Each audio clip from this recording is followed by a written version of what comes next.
Hey boys, good evening. It's dark there. So it's evening. It's not 5 p.m. yet. Just in time. This is some kind of mysterious background music playing. I wonder if it's from a new game or they made it just for this presentation.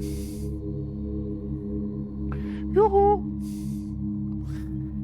Had some nice rest time. Today I woke up, feel like it's almost like there is something better going on for today, and then I saw the showcase thing, and I got all excited to see what's gonna happen. I was expecting them announcing something this month. I didn't think they would make a like a video.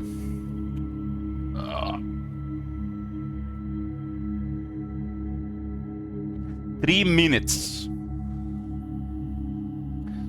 Just elevator music, I guess. Could be just elevator music. Let's see. We're gonna be watching the showcase, and after that we'll be reviewing the two blog posts. One is update and one is alongside with it, and then we'll dig in probably new DLC, unless I get interrupted.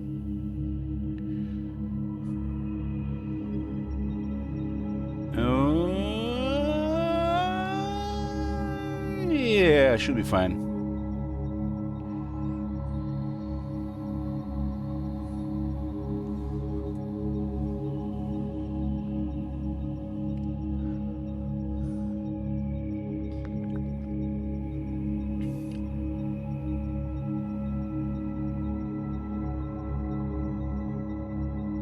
I haven't been this exciting with waiting for something in a while. I don't remember last time it was something like this. It was maybe like when Todd was announcing Fallout 76 and we were hoping something else. Remember that, guys? It was like pre-COVID 2018, 19, and we're still waiting for that Elder Scrolls 6. All that excitement, it better not be Three Kingdoms 2. I swear, it's Three Kingdoms 2. And they made a special review of Three Kingdoms 2. It's like, let's see how desperate they are for the Chinese player base. If they make Three Kingdoms 2, they are super desperate. It's like somebody's like dig into that market. There's money there. They might lose 30 euro per purchase to the Chinese government, but they still make profits, right?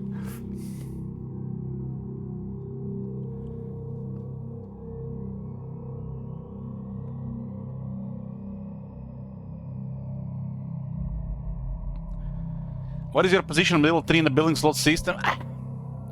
I hope they fix the building slots. I wouldn't like to say a gold. I would like to see a gold sync for more construction slots. Oh my god. That should be a thing. You see that shit? Yoo-hoo. Holy shit. What the heck? I just had over half a kilo of pork tenderloin. I'm full.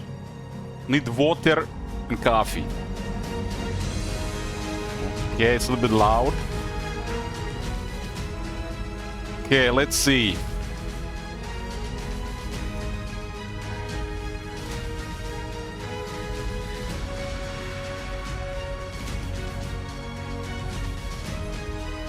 Highness Remaster. No, no, no, no, no. This is the first time I'm doing something like this, guys, by the way. This is first time.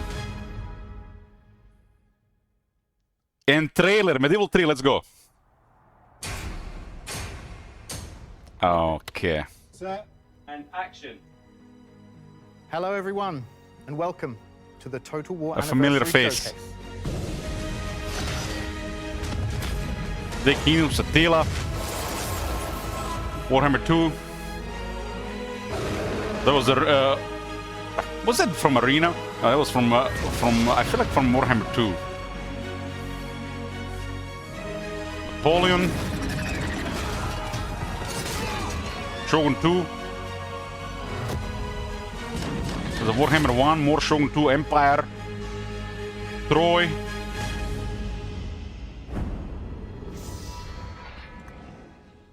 "25 years for I'm war." Steve Coleman, Senior Community Manager across the Total War franchise. On behalf of everyone at Creative Assembly, we're thrilled to be here with you today to celebrate one truly monumental milestone. the 25th anniversary of this iconic strategy franchise. Throughout this year, we've been celebrating the legacy of Total War by shining a spotlight on each of the games that we've released since It'll be the year 20 years 2000. of But Medieval today, 2 we next look year. forward to the future and the exciting next generation for the franchise. This showcase is your front row seat to everything we've been eagerly building behind the scenes. Across fantasy and historical Total War, we're working on a range of projects that span different eras, styles, Doppelganger and stages of even has a development. gap in the teeth, same And as I. now, we finally get to share them with you. Whether it's long-awaited updates, bold new ideas, or glimpses into the future of Total War, there's something here for every kind of strategist. So without further ado, Every kind let's of jump into strategist. things with a quick message from a true veteran of the studio. Someone who's had a part to play in almost every Total War game. Thanks, Steve. I first walked through the doors of Creative Assembly in November 1999, hoping to land my next role in game development. Little did I know that during my interview, I would be shown an early glimpse of Shogun Total War. Over 25 years later, you've conquered history's most pivotal eras, witnessing the fall of Rome, surviving the turbulence of the Middle Ages, and establishing empires at the dawn of the modern world. That's Troy. Also crossed dimensions into one of fantasy's most iconic settings, conquering the vast Warhammer world with legendary warriors in conflicts that defy reality. Thanks to your support, we get to continue pushing the boundaries of what Total War is capable of. So whether you're a fan of our history or fantasy titles, throughout it all, our aim is and has forever remained the same, ensuring everyone playing our games is excited to take one more turn. Now, what better place to begin the celebrations than with an early look at what's to come in Total War Warhammer. Okay, Warhammer, more Warhammer. Let's go. I've heard about Nagash. Isn't just another I'm not sure update. the popular people It's not the teasing end me. of the world. He's back. And this time, he's more determined than ever. Growing up, Warhammer was easily one of my favorite pastimes. That's I rich. fondly remember buying Never say countless never. copies of White Dwarf, reading the battle reports within, and dreaming of what I might buy from the mailer at the back of each magazine. Like me, many of my teammates at Creative Assembly share the same deep love for Warhammer and the hobby that surrounds it. And nearly 10 years into developing content for this incredible series, the excitement is as strong as ever. Each new character, faction or creature we work on brings fresh energy to the team. The diversity of the lore ensures that every faction is distinct in its design, filled with rich stories and larger-than-life personalities. It's that variety and depth that keeps the project exciting for us, and it continues to be an amazing world to help bring to life. When we first set out to develop this series, our aim was to do something that no other Warhammer game had done before, to create a definitive strategy game experience that spanned the four corners of this amazing fantasy world, with the aim of including as much of Games Workshop's iconic lore, characters, creatures, and key events as possible. It's certainly been a journey of a lifetime for us, one that we've loved sharing with you and hearing your experiences of forging empires, felling enemies, and venturing to the darkest corners of the Warhammer world. But we aren't ready for it to end just yet. Next year, we need you to join the forces of Order, Chaos, or the Undead for a war that will determine the fate of this world. Ooh, hopefully it's not a mini campaign. There's better be coming to more Empires.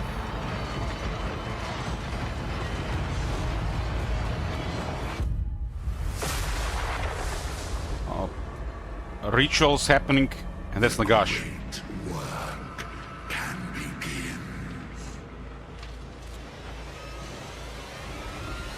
Rise, my Mortarks. You will come to me and submit.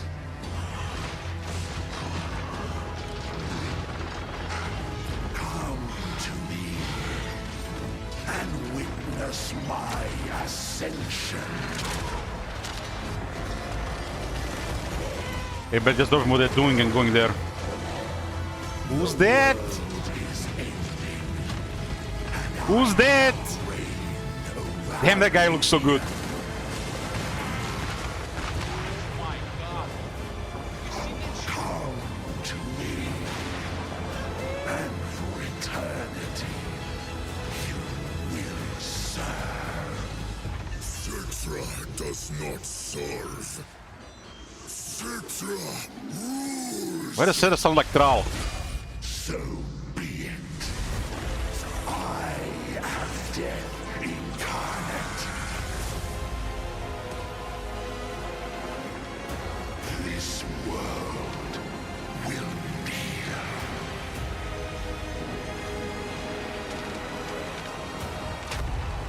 Hopefully he moves around with his pyramid. Lords of the End Times. There's gonna be undead update. Oh shit. Undead update. I saw the Blood Knight as well.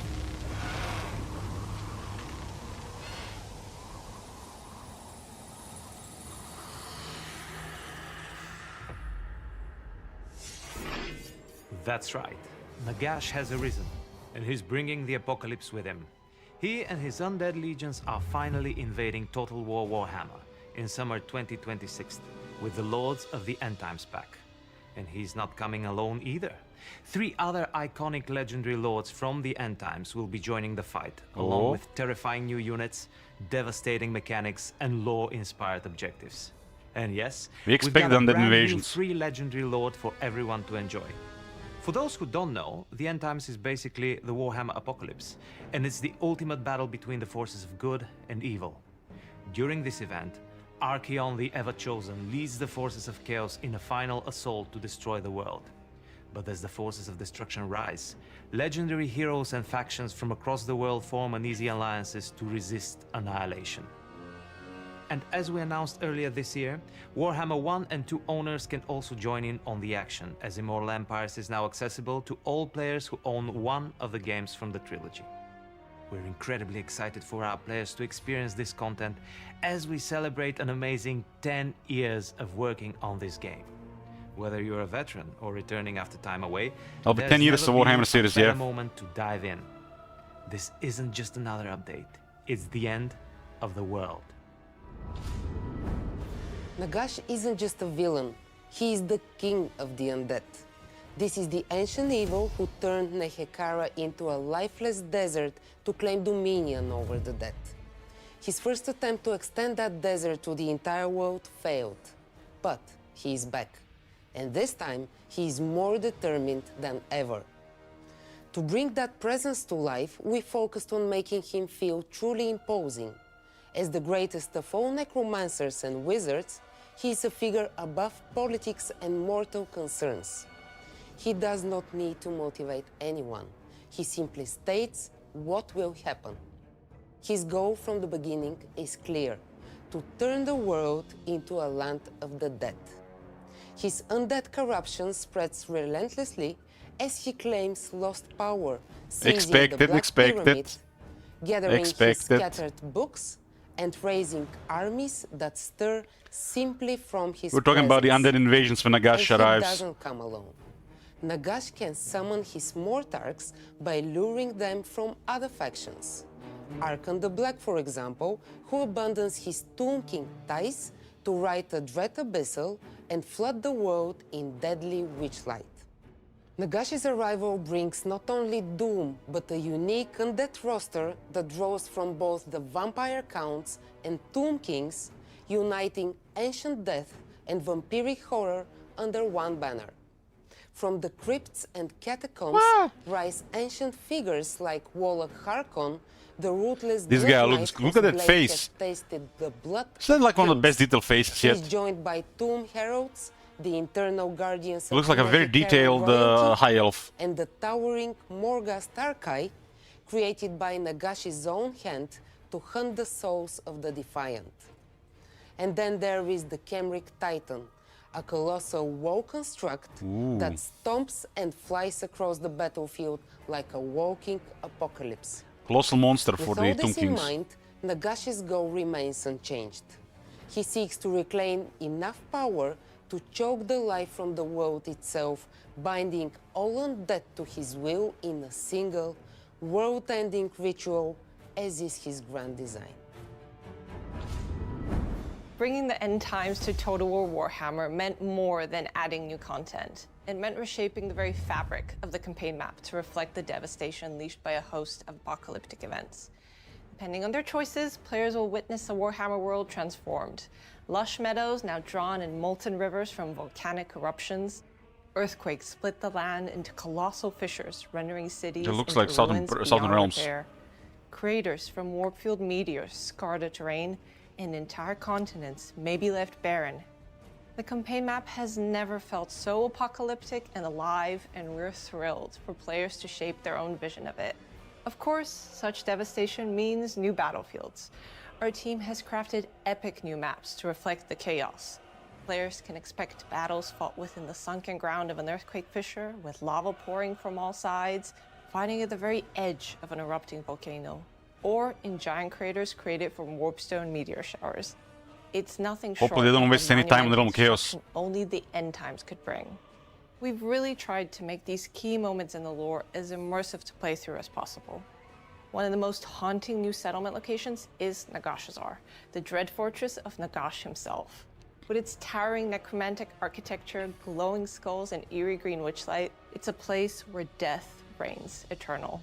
The environment team have poured their passion into crafting a map that feels otherworldly, so let's take a brief look at it in action. Them been bees, yeah. Dies.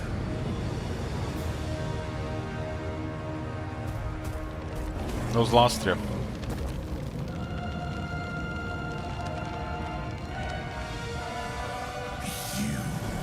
Let chaos claim it. Why does this feel like World of Warcraft Legion expansion?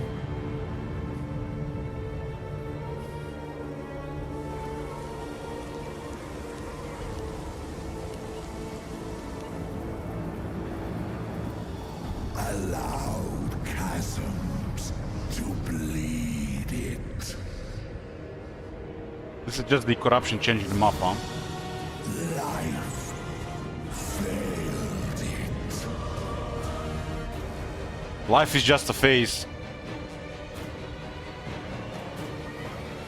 This world dies They're showing more Lampars when it's destroyed. and becomes my domain.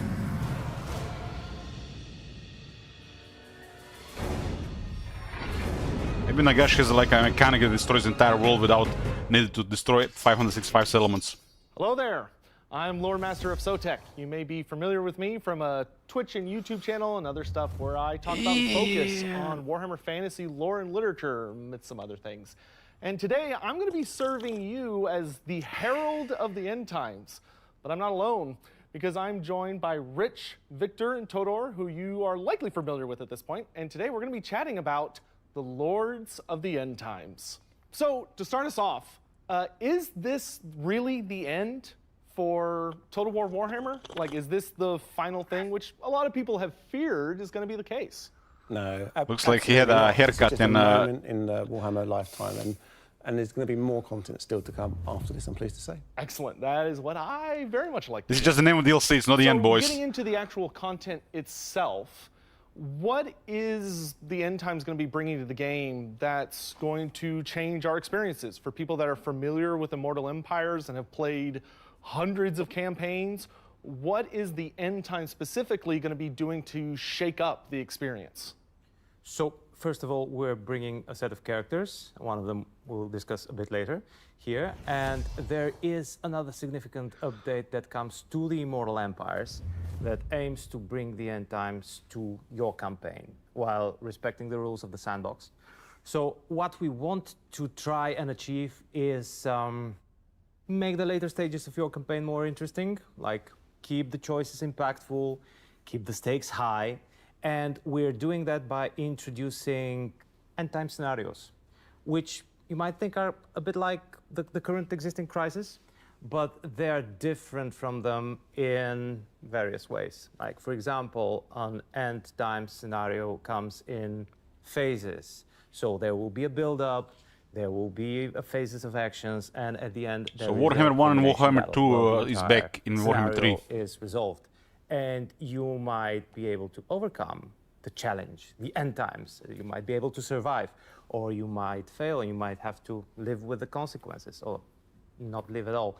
An example of such a end-time scenario is related to the most powerful necromancer in the world, who at some point might suddenly decide that he wants to exert his will over everything that has died. But to do that, he needs to make everyone dead. So this is something that you need to face and overcome. In addition to that, there are some significant changes while the end-time scenario takes place to the visuals of the campaign and in battle, and also to the audio. So you have all this different atmosphere related to Nagash or perhaps Archaon. Speaking of Nagash and that Archaon particular getting big their man himself, scenarios. well, today we are going to be celebrating quite a bit and giving the great necromancer his due, as he always deserves. Ultimately, he's kind of interrupting someone else's party, which is the one that kicks off the end times and ends up ending it.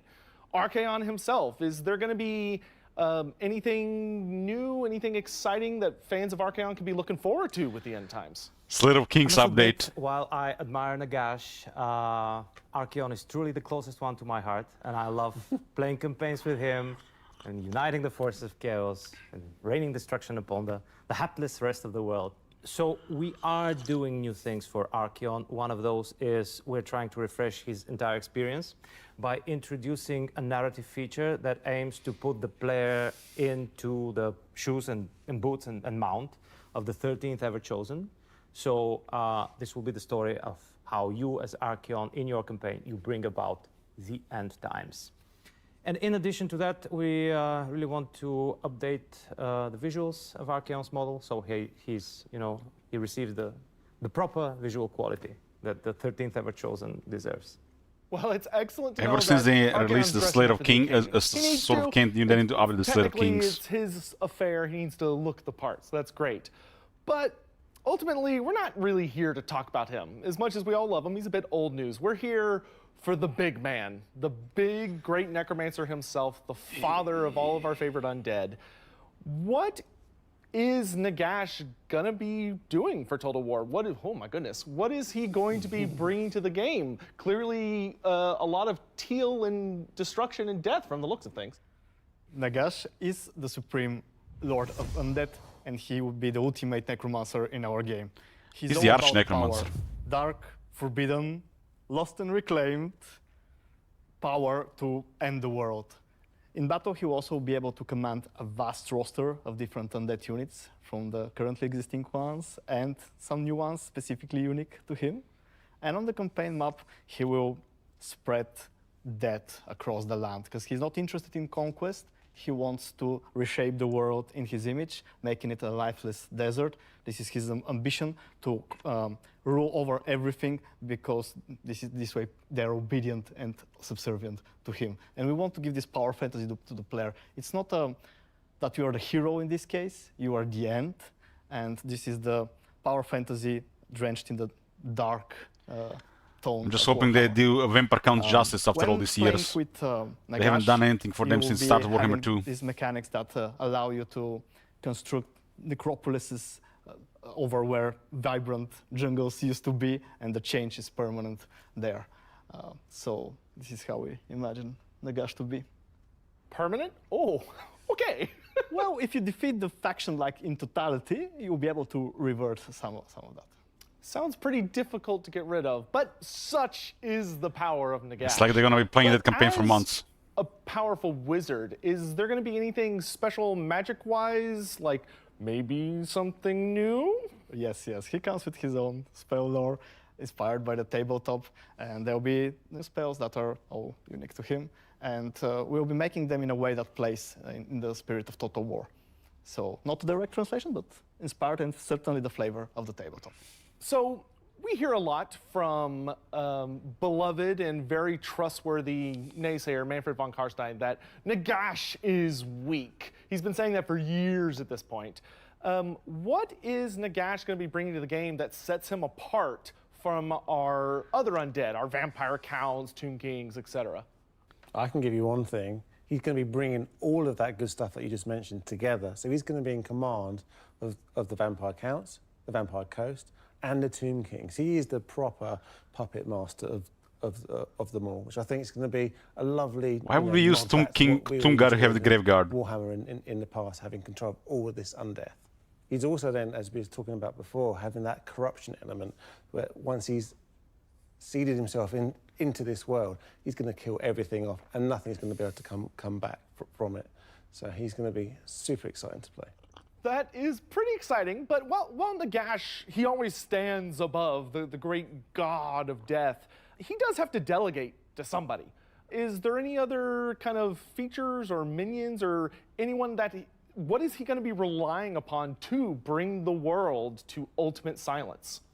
So, first of all, it's important to say that unlike other undead factions that are comprised of different characters with different complicated relations, Nagash's faction is Nagash, his race is Nagash, everything revolves around Nagash and his will and his ultimate ambition to dominate over a dead world. In order to achieve that, he relies on his corruption, he relies over all the variety of undead units that he has under his command. He also relies on the presence of the Black Pyramid. Both on the campaign and in battle, you will witness and you will command the Black Pyramid around the world. And in addition to that, he has also relies and demands the support of his Mortarchs, who are these special characters that are obedient to him and serve his will. And in the game, we're representing, I believe, all of them, Victor? All 9 of them. The ones that were present in the End Times books. So the canon ones, very fun. The canon ones, so you can expect that when you play Nagash, they'll be doing their own things that are currently in Total War, those of them that are already there. And in time, when you grow strong enough, you'll be able to exert your will, then call them to you. You will be able to choose in what. Well, they got the perfect guy for the job. They're smart. Some will be easier, some will be harder to dominate. And you'll be able to make them stronger in the process. Like when they become his lieutenants, they don't do it out of pure adoration. Some of them do, like Arkan, but others are just tempted by power. So when they become Mortarchs, they will receive new abilities, some stat boosts. Some of them I think there was Neferat and Connor in the trailer. The other Nagash lieutenant was not shown. And they're also like the one that leads currently Lamian Sisterhood. Like bringing their lives his fence name I can't recall right now. Draining them of life in the way Nagash does with everything. So. Coming with a proper upgrade for those Mortarchs, which is very exciting, and probably some goodies I imagine the other undead will be looking to as well, when it makes sense. Absolutely, we can expect that all these new toys that we're adding, where appropriate, will be receiving other factions like Vampire Counts will be receiving access to them. Well, that's all really exciting. I can't wait to just collect the full set of them. For those of us that have that kind of completionist itch, there's something very nice about having that full little grouping under Nagash's claw. But speaking of other just exciting things that are going to be happening with the End Times and or Nagash, what would you say for you personally is going to be the most exciting thing that's coming with all of this exciting new DLC and content? Well, one itch I've been wanting to scratch is to get the Realm of Chaos battlefields actually into Immortal Empires. As you know, they don't feature within that map at the moment. So this is a new way in which we want you to experience those larger-than-life, colourful battlefields that the Realms of Chaos each have. And there'll be ways for you to transport yourself to those battlefields, to have those epic battles with the adversaries of the demons and the like, and have a lot of fun there and bring much more life and flair to Immortal Empires. So having those maps where we're fighting in the realm of Slaanesh and Nurgle and all those horrible but so beloved dark gods. Exactly that. Well, just to build up a bit on that, like for me as a player, like some of the best battlefield maps we've done is in the Realm of Chaos, and now that Immortal Empires have become the definitive way to experience Total War Warhammer, I'm kind of missing on those, so I'm glad we're adding them in. For me personally, the big thing with this DLC is that must be the Realm of Chaos designer, or what we internally call Devastation, which you can see. Oh, is that why Lustria and everything is burning and on fire horribly? We wanted to show the change in the world in a visual way that is more dramatic than what we currently can do with just corruption. You know, corruption changes a bit of the environment, but not to this extent. So we'd like, with End Times scenario, for really truly epic, apocalyptic things to happen, like volcanoes erupting, fissures opening up like bottomless chasms and meteors falling down, splintered from the Chaos Moon. And we would like that to change the campaign map rather permanently, and to provide different gameplay there once that change happens. For certain, it will be triggered in some cases by the game. In some instances, the AI factions will be able to wield it like a super weapon. Every time I see Reach, I'm like to remember, never say never. Like, there will be and the examples Bulgarian in the guys role are we'd like making it to happen. Really show visually, and also with music. We are writing bespoke music for those events. Like when a certain endgame scenario happens, you as a player will know you're in this moment that things are changing. Like the visuals of the campaign map will change, the mood there, the music, and just the color palette and the special effects around the campaign map will be different. And also in the battle maps, there will be different skyboxes, like when the Chaos Moon Sleep is hanging low, close to the world, you'll be able to see that on battle maps. And all these new images and visuals we hope to really show the end times. Yeah, we got lava and wildfires and craters and pits, and so this will be affecting actual game. It's not just cosmetic. This will be affecting actual gameplay on the campaign. Yes. On the campaign map, the Minus provinces 2 control. work in a different way after a cataclysmic event has happened to them. Buildings get damaged by 5%. There'll be also different battle maps too. I'm okay with that, but our jungles. No. Realms of Chaos battlefields and Devastation is cool. I really admire them. What I'm most excited about personally is the narrative chains that we're preparing for the new lords we're introducing, and also some of the existing lords, to be perfectly frank. And I'm really, really curious and excited as a Total War player to see how we will be able to tell the story of Nagash's rise to power and his domination over the world while still retaining the sandbox and retaining that player agency and the player choice. So regardless of which character you're picking, you'll have the ability to get involved in these storylines of like the rise of Nagash and stuff, even though you're playing such and such way on the other side of the planet. You can, if you want, you can get really involved with these storylines. Well, yeah, if you're not playing as Nagash, it's very likely that you will have to survive the rise of power of Nagash. Whereas if you play as Nagash, you will be the one that rises to power step by step while you are doing your conquest and your spread of corruption and the extinguishing of life around you. Excellent. So for a lot of us players, this is incredibly exciting, and there's a lot of changes and just wild things happening, and everything's quite literally on fire. And although we've touched a little bit on it, just to be kind of he's a YouTuber, guys. They have to use the exciting in every sentence.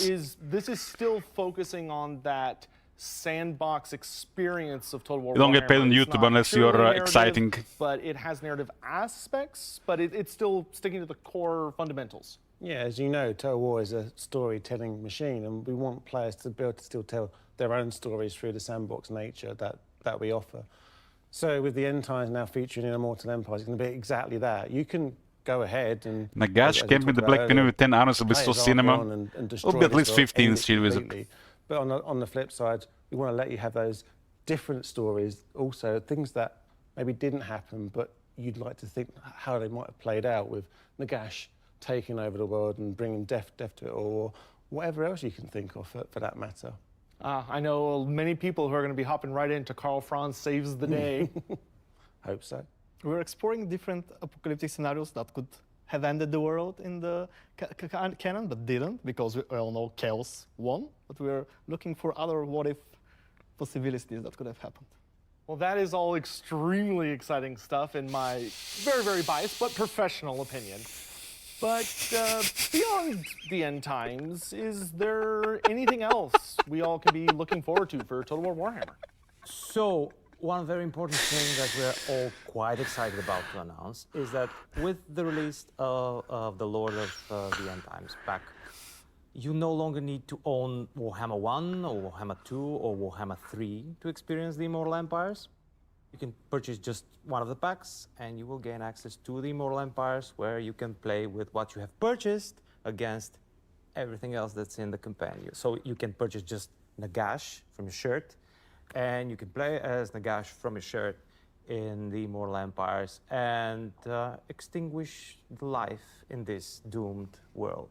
So Nagash Stan can just come in, by just this, get whole Immortal Empires and just go crazy and then be like, job done. Exactly. This is an exciting moment for us all because we're lowering the entry point barrier for all of the players. This is good. This is good. Hoping to introduce, If you have Warhammer 1 and Warhammer 2, you can play Mortal players Empires that without Warhammer 3 want to content. Experience all this magnificent spectacle that the Immortal Empires. More and players for Warhammer 3. War is. Well, More people that asking which DLC is worth it in just my channel every day. I'm so excited to see all of this come to fruition, all of your incredible hard work. Thank you so much to Rich, Victor, and Todor for joining me here to discuss the end times and what all it's bringing to us in the future, which is just... Don't say it. Oof. Don't say it. Can't wait. Thank you everyone so much at home for joining us. We hope that you had a good time, and we will see you around. That was the Warhammer news part. This is amazing.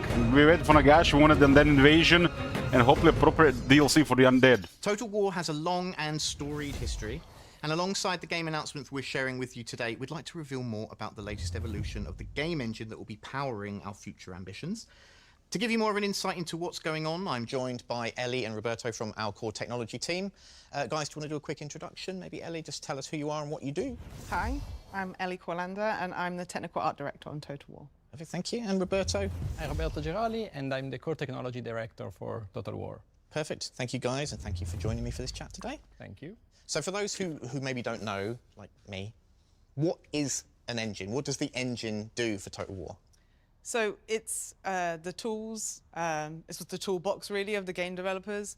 It's the graphics renderer, it's core gameplay kind of components that the teams build upon to make our game experiences unique. It's the animation system. There's a lot of core features that all of Total War games actually benefit from, and we build upon those in our unique products. Why is Total War's engine so important? Well, the engine is the foundation for all our titles, and when we saw the incredible lineup ahead of us, well, we decided that we needed to level up our technology to support these fantastic visions. So is this Italian it's quite an or exciting Spanish? challenge. We're Can't a tell. small team, we use proprietary tech, but we're really excited to bring something new to Total War, and so today we're happy to reveal the new iteration, the new evolution of the game engine, Updated engine. Warcore, and we'd be happy to talk about it today. Yeah, so I just wanted to talk a little bit like the current version of our engine. We started evolving that from 2009, and all the products you've seen since then. We've been iterating on that engine, but we realized that with the lineup of games we had and the features we wanted to deliver, we really had to redesign some of those foundations. So this is taking what Total War is at its core and then taking it to that next level, like you said, leveling up, right? What does this mean for Total War players? What can they expect to see and experience Update of in the future gate bug. Total War games? We really wanted to upgrade the type of visuals you could see in the game, to keep, competitive with what everyone else is seeing in other games at the moment. Total War games are rendering so much on screen at the same time. You've got VFX, characters, massive battlefields. So many characters. We really had to rethink, how the techniques we use to render some of that stuff, because we wanted to upgrade the fidelity everywhere. Some of those things include new lighting techniques, dynamic shadowing. We've improved our screen space ambient occlusion, which means you're going to see much more fidelity in the self-shadowing of models on the terrain. What the hell is Gives this? it much more realistic feel. The Chicken box. meshes and the textures now. What because does of that do with improved the rendering battlefield? techniques, we're able to put more fidelity in those things and not compromise on It that. does look performance of medieval. gameplay. We also have looked at new rendering techniques for VFX, so where you see projectiles, there will be high fidelity because we've now got a new ribbon technology, which means we're not going to have so many overlapping particles. This means it's more performant and means we can get crisper kind of projectile visuals. Nice. Yeah, our players may be familiar with Warscape, which is our renderer, and we've created a new version. Medieval 3 is in the works, guys. powered There's by no way. DirectX 12. They are So not it's working all on will it. contribute towards the overall immersion of what our battles are like, I guess, as well. And does this apply to campaign as well? So these kind of like new lighting abilities and things like that that we'll have in the game? Will people see They're that going through across some more both boring campaign and stuff right battle? now before we get more exciting stuff. It'll be across the. Hopefully the Warhammer part is not the most exciting part. Layer on top of the entire Yeah. game engine, so you will see improvements in all areas. Awesome. On the battle side, we've actually decided to integrate Havoc and the physics system into our gameplay. It means that the buildings are more dynamically destructible. You can then use that as part of your strategic gameplay to sort of pathfind to 20th century Total War, forget about that. Yeah. Forget and about the battle that. AI will also respond to this. So we've rehauled the battle AI to be also able to utilize all these new advancements and be more strategic as well. So you can use these like destructible environments to your tactical advantage, but also your enemies are going to be doing the same. Yeah. So, okay, that's interesting. Yeah, the battle AI now, it takes more it takes more of an advantage of reinforcements and more dynamic abilities as well. So it's really leveled up. Awesome. And what about campaign? Are we going to see a lot of advancements in that area as well? Yeah, we've put a lot of work into campaign. We've rewritten it to be modular so that each different game can really use these building blocks to create custom, amazing experiences. And with this, like the campaign AI goes hand in hand. So that will also. They're probably talking about a next Total War game that they can't do right now. Simulate future states of the game. Maybe they to leak make, it by better accident. strategic decisions. What does this mean for animations then? So we've actually rewritten a lot of our animation system. It's now a graph-based node system, which means we can layer animation behaviors and create more variety and fidelity. Some of the things the players may see is more complex movement like strafing and more complex vehicle movement, something that we've been challenged with our previous version, but we wanted to do more and bring more to the gameplay. Yeah, the team has really done a great job, I feel, with our new animation system. And there's something else, right? Yes, of course. With Total War, quite a key part of it is blood and gore. We wanted to make this more visceral, more realistic. What we've done is rewritten some of parts of the dismemberment system, so you'll see more dismemberment, limbs popping off, interacting with terrain and sitting on the terrain, and yeah, very gory and I feel lovely. sorry for the mocap actors that. They're gonna double the price on DLC for blood. Oh, okay. That's a relief. It's coming. We've talked a lot about all these pretty awesome advancements that are going to be coming to Total War in the future. But Total War, of course, has a 25-year legacy on PC. Does this new engine allow us to look further afield in regards to the hardware we developed for? The blood DLC has been increasing in price every few years. Forbid now to expand our horizons. And the added to options bring, nobody using. Our franchise Very little players, people. regardless of the hardware they use. So we're quite happy that the new engine also allows us to take our future titles on PlayStation and Xbox as well as PC. Yeah. Fantastic. So we can finally allow console players to experience Total War. Yeah. But we're still going to be, of course, maintaining that same focus on the deep strategy ethos that we encompass, right? Yeah, absolutely. So we want to remain true to our soul. So we're not having like a knee-jerk reaction to put in our games on console. We absolutely want to. We love the Total War formula and the complexity, the depth, and this is something that we want to keep. Complex games regardless pay of like the console. hardware. Come So on, man. PC players, I don't think they'll see any major changes to the product they love because we love it as well. So yeah, going on console is really a way to expand also to other players. Great. That's the only expansion they're gonna happen. With Warcore, then, what's the goal of this new engine? Yeah, we wanted to give Total War. You can run a PC and a console game with the same user interface. But really user interface always gets downgraded. So the engine now Unless they make is, separate for PC and separate for console. It will evolve and get better and better over time. But even now, yeah, we feel it's the most powerful foundation we've ever had. And we are thinking long term. So players will see over time more and more improvements coming to it. Yeah, like Roberto says, it's in its infancy now, but you will see improvements in terms of the rendering, in terms of things like destruction and all those interesting new features. But we want to build upon those those projectiles almost looks like it's World War I or World War II. To keep iterating It's alarming. on those features. Yeah, I think players will already see something great, but you're It really must have been excited French about houses during what the we can see in Blitzkrieg. 2, 3, 10 years from now, and that's what we are trying to build, yeah. and it's also something we've built for our staff, so to give them more powerful tools to be able to create even better games. So yeah, streamline our internal pipelines, make them more efficient. Okay, we really wanted to improve the developer experience.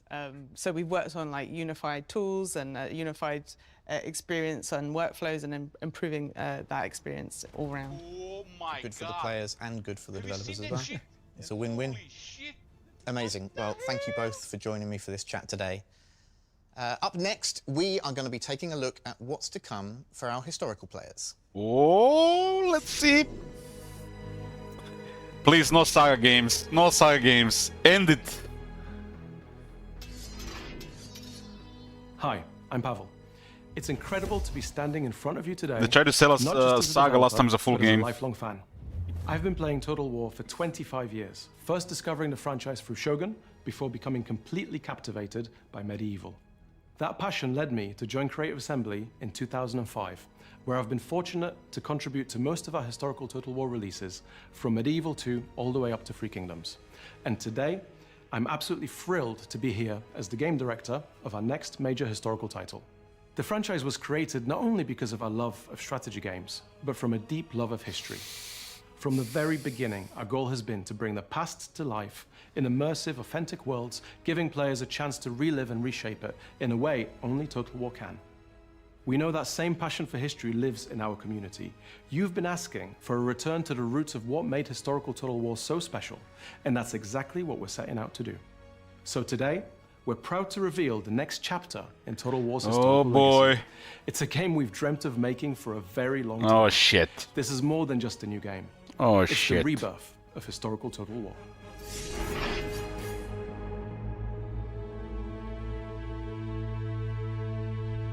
Medieval 3. We rule by divine right.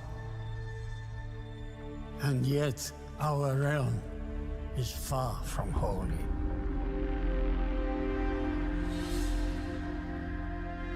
The armies we command paint red the map. Why fight when hearts and minds are easily swayed?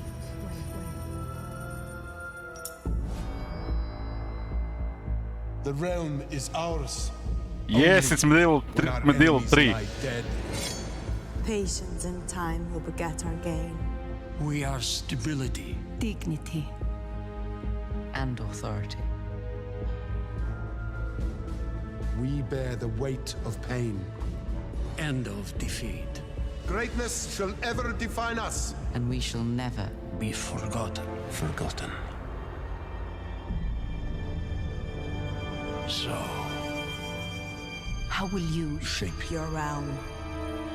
How will you make history. make History. make history? It's just a teaser, huh? What I said, boys? What I said? I've been working for this shit for years. What'd I say? Yes, Medieval 3 is real.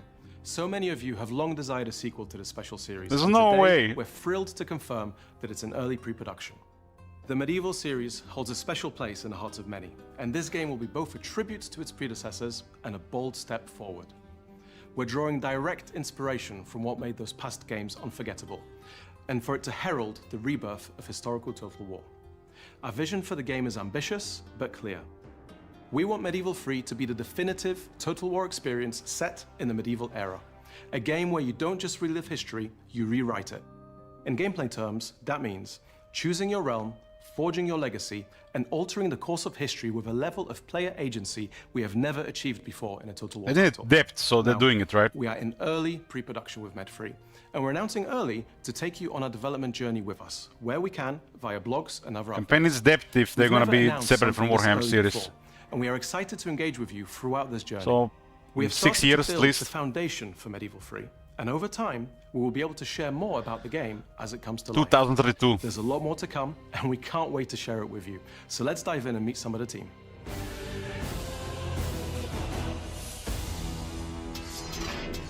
Hi, I'm Cody Bonds, and I'm excited to be Maybe here it's today gonna be in with the early team access making for like, Total War 5 Medieval years. 3. I've been covering Total War on YouTube for a number of years now. I have a degree in archaeology from media, and I can't wait to meet you guys. So can you introduce yourselves? Hey Cody, my name is Leif. I'm the creative director on Total War Medieval 3. And I'm Luke. I'm a senior game designer on Total War Medieval 3. People have been asking for Medieval 3 since probably the day after Medieval 2 released. What does it feel like to finally announce this game that people Been waiting for Medieval 3 after Shogun 2 was done. Yeah, I mean, it's super exciting. Also a bit intimidating, but really exciting. And, in fact, this is really the game that a lot of us came to join CA to really be part of. I was dreaming about making this game one day. I remember when I joined in 2016 first, I was crossing my fingers and hoping that this would be, please let it be Med 3. So this is it, right? This is our magnum opus. Over the years, of course, we toyed with the idea of making this game. They make it sound it's going to be the next gen Total War. Medieval 3 is, of course, the sequel to Medieval 2. But it also follows on, a long history now of Total War games, 20 years since, where we learned a lot about making Total War games, and we're really excited to carry this into Medieval 3. So expectations are high. Expectations are really high for us as developers, for us as fans of the series as well, right? And the expectations are high in the community out there. And that was actually one of the main inspirations of announcing this early. This is a hype building of level of Rome 2. You remember, boys? Never forget. To our fans what this game is all about. We're all really hyped about making the game. As Leif said, we're all fans. We've been playing for years. I have a background in medieval history, so for me it's a dream come true. And I think that's true for most You don't know why they're going to put so much time in Medieval 3 if they make it like a Paradox game with 400 euro DLC. If you're drawing on all this excitement, what is the vision for the game itself? We want Medieval 3 to be all about rewriting history. And Total War has always been about painting the map, your color, of course, and Medieval 3 will have that as a key element still, but it's no longer the single most important element of your game. So more depth to the gameplay. Much more ways of how we want players to be able to reach through the window to the world and influence the world around them, and add more ways of how the world speaks back to the player and acknowledges the actions that the player has taken. What Kingdom of England will you create in your campaign? Playing as the Holy Roman Empire, will you be able to unite the empire, or will you perhaps accelerate the fragmentation and form an early Kingdom of Germany? And it's not just about your own realm, it's also about what happens to all the realms in the world. In your game, if the Byzantine Empire falls, what will the consequence be? And what about the world itself and the people that live in it? What about the dynamics of urbanization? What about the medieval estates? How will the world develop? Sounds very ambitious, boys. Very, very ambitious. Hopefully don't scratch 90% of it in 7 years. So you're talking about the medieval era, but that can be quite wide or small era depending on who you ask. So when you say medieval, what do you mean in this game? What's the setting? I'll say we haven't fixed a start date yet, but we know that like Medieval 2, we want to set the game in the sort of high to late medieval period, 12th to 15th century, maybe a little bit either side. Can start after First Crusade, what the fuck? The high and a little bit of the late period is really the most recognizably true medieval period. It has all the stuff that you might expect to find, like knights and castles. It has Are they going to ignore the plague, of course. Crusades? There's the big names like Barbarossa, Saladin, Eleanor of Aquitaine, and of course Richard the Lionheart. In the That's east, 11th century then. These rising powers, the Ayyubids, the Mamluks, the Mongols, and later the Ottomans. And then in the west, there are these sort of slow and steady kingdoms forming and gaining Religion power, is like France the core of the Middle in Ages. Central Europe, It's the centerpiece. By civil war, It doesn't medieval and the does not work without Italian religion. States forming these sort of bullish trade empires and stalking the Mediterranean. And then there's the sort of somehow still heartbreaking fall of the Byzantines, the East Romans, first at the hand of the Christians in the Fourth Crusade, and then later defeat by the Ottomans. So it's a really rich and vibrant period. Literally post and I think it's a great setting fall for of us. Rome, the entire Europe was I'd like built to around see it sort religion. of as All the a societies and chaotic world where cultures. people are trying to establish some sort of order onto it. So rulers are trying things out. They might be new things or old things. That could be an economic system or a military strategy or a political gambit. And they don't really know if it's going to work, but they try it anyway. And I find that really compelling. You see things like brotherhood and oaths of fealty, even chivalry, creating these sort of bonds that hold society together. So it's also a world of promise. They delayed the patch release so they get your attention for this. They don't want you to miss this because it's a big announcement. So they delayed the patch release. About the realm almost like as it's a person itself, not focusing on individuals, but as managing the whole kingdom. Yeah, I think for us it was really important to lean into the fact of that long time period and the progression and the amount of change that happened in the period. One thing we discussed was how in that time period, in the medieval time, there wasn't really Nagash announcement, the the notion ultimate of announcement is nations pretty big day for the war. nations or states.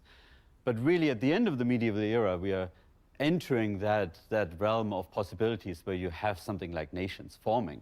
So it's really about these medieval realms finding themselves and defining themselves in that era. And it seemed like a great backdrop to give players that authorship, not just in a single lifetime of a ruler, but really in a line of succession that leads through the entire era. And there are these great dynasties to draw inspiration from, whether it's the Plantagenets or the Capetians. And I think one of the really nice things about this project is going back to total wars that run across decades and centuries rather than a smaller or shorter period of time. It gives us a lot of space to talk about these grand, sort of slow-moving historical processes, as well as the really sort of spiky moments, the drama and the excitement of the events that happen. One thing we sometimes talk about is how we want the game ultimately to feel very different in the early parts of your game versus the end. You know, we want to create an experience where 150 years in, you look back at the achievements and maybe failures and tragic moments and traumatic turn of events as part of your game, how the world has changed, partially under your feather, but also partially just through the events of the sandbox, which is really compelling for a Total War game. You gentlemen have both obviously done a tremendous amount of research for this game and can draw upon that at will. But how will that history help inform the gameplay experience?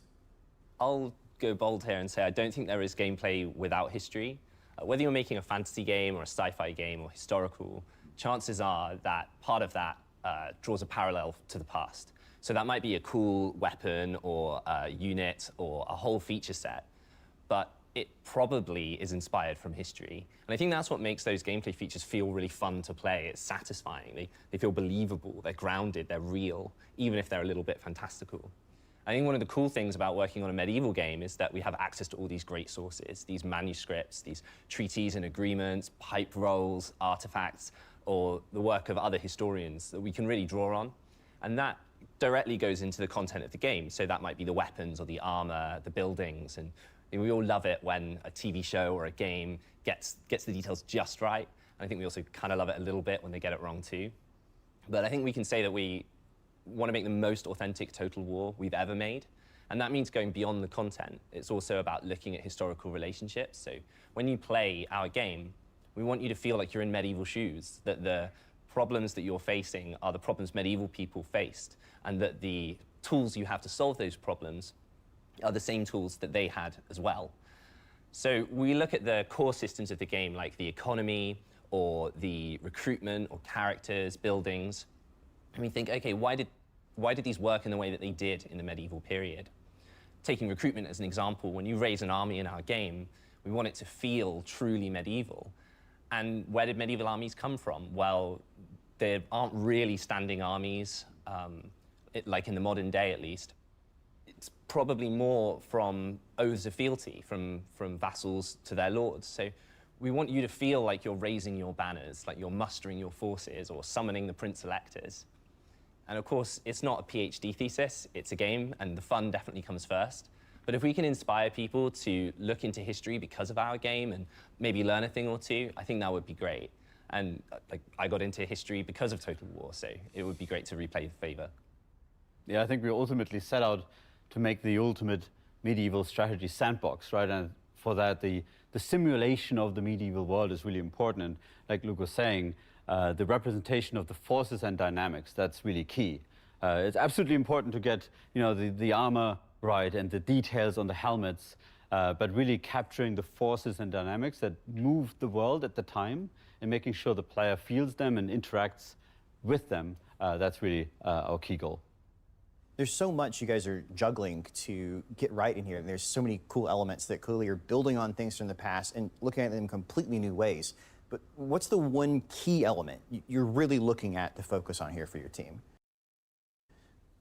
I think that's a really interesting one to pin down because there's so much excitement and passion in the studio and team for Medieval 3. There's a great anecdote where we were sharing some concept art with the wider Total War team and a concept art €23 for DLC. Around, the upgrades of armor. Remember when the campaign pack was 18, more 17? better techniques and more expertise in armor. Now it's less creation content for more could be money. Represented visually. And I got this huge message from someone not actually working on the game, explaining to me If you buy them separately, it's 27. And how it was done and what the benefits of it were. So a lot of passion in the wider Total War team. I don't think he kills Cetra. Cetra is immortal.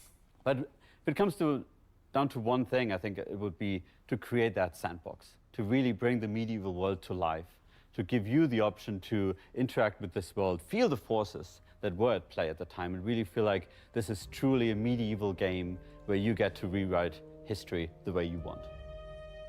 And that's Total War Medieval 3. Thank you to the development team for coming out today and revealing this truly astounding game that I think we're all excited to see be developed in the future. Obviously, it's early days, but we can look forward to news updates as they come out and hopefully play a game where you can truly rewrite history.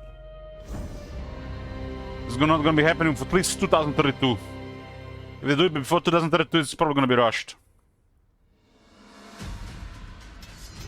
Getting to work in Total War is like nothing else. Working on Total War is definitely an experience. It's different every day. It's never boring. Challenging. Working on Total War is an absolute dream come true. It's a franchise that's so close to my heart. I like to solve problems. Haven't heard that from Darren Total War though. Throws endless amounts of design problems at you. Working with people who are passionate about what they do and the world they're building makes it a really excellent place to be. Coming into work where I get to write about the Crusades 1 minute and the fantasy apocalypse the next is like nothing else. Making Total War games feels like just bringing that fantasy, that imagination to life. And the games are always challenging, but the challenge is something that we love to tackle. It's a franchise that has taken us in many, many different places, so nothing's ever the same. It's really great to be part of something that means so much to so many people. I don't think there's anything quite like it. The fact it's 2, sometimes 3 massive games rolled into one. It combines strategy gaming and real-time battles like no other game. It's this unique mix that no real other game kind of does it the same. You really kind of get that view as if you're... Nobody at least has nose rings. That's a good sign. It's all interactable and you can manipulate everything in the world. Also, it gives you that real immersion, so then you can like follow that through line all the way down to like an individual soldier, like you're zooming in on a battlefield. You feel like you're right. Coke rings are accepted, nose rings, and then no. With the campaign side, you get a lot of the gameplay and the strategic side of elements of the campaign. It's just a really cool, nice synergy that works really well. Maybe they didn't put anybody with nose rings in the video. Is the ability to bring history to life. To bring players into so many different places, and not many other games can say that. We have people who are interested in history, in strategy, and of course, fantasy. It's the ultimate time machine, a socio-economic war simulator that transports you back in time. How does it feel to work on a game franchise that is 25 years old? Exhausting. It is crazy to think that it's 25 years since the Again, first it's Total War the game. retirement. That's pretty special. 25 years is a long time. It feels old. It makes me feel old. Great to be part of something that's been here for this long. It feels unbelievable and amazing. I never thought I would be part of Total War. It's lovely to have been here for so long and seen our games develop, seen the tech develop. We want to iterate and improve on aspects, but we are always keen to make sure we don't disappoint our fans, we don't change Total War too much. But also, we need to move forward and do new things and innovate. So we have a responsibility to keep it true to what makes Total War so special, but also carry it to the future and keep delivering new epic experiences that are going to stand the test of time. It's a wonderful thing to be able to be part of something that has such a long... At least they haven't announced Three Kingdoms 2. It's stood the Thank test God. of time. It's One cancelled. of those great franchises. Few games get to celebrate that milestone, and this game happens to be something very special. And it also feels like it's not just a milestone and it's getting older, it's just the beginning of something new and where we're going next. We all together as a team bring it to the future.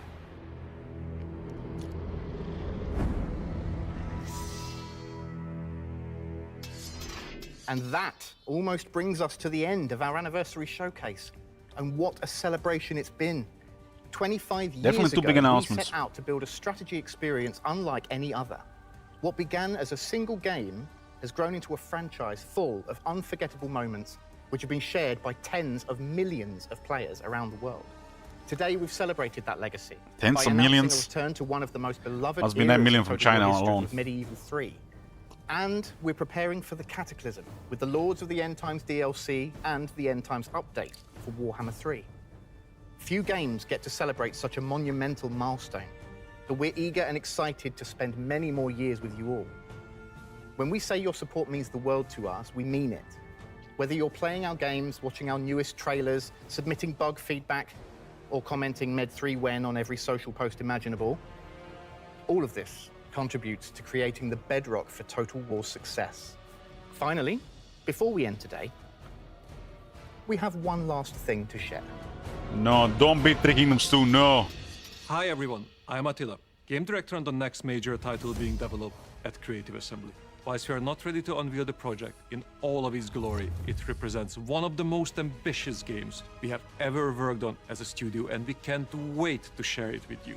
We would like to invite you to tune in to the Game Awards on December 11th to watch the world premiere announcement trailer for our next Total War title.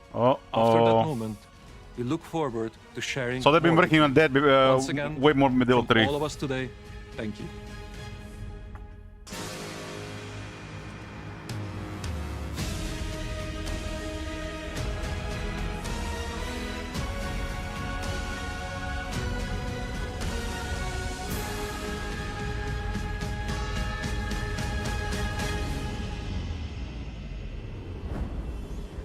They delivered today. They delivered today. I expected this. I expect this and I got it.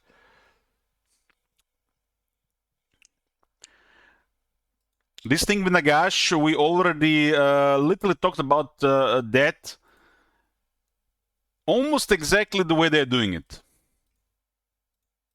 I mean, it makes the most sense, right? And Medieval 3 just announced to be in the early stages, which means they've been working for a couple of years on something else. Who knows what then? I felt they've been working already on Medieval 3 for at least a couple of years, so they've been working on something else for a couple of years. And it might be the next big game for Total War other than Warhammer in a fantasy setting. And the one that makes the most sense is Warhammer 4000. If anybody can do a good 40k game, it's Creative Assembly.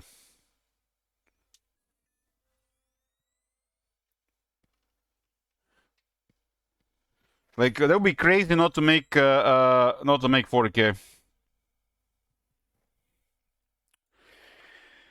Okay, that is the end of the showcase, boys. Now on to the patch notes. We'll review the patch.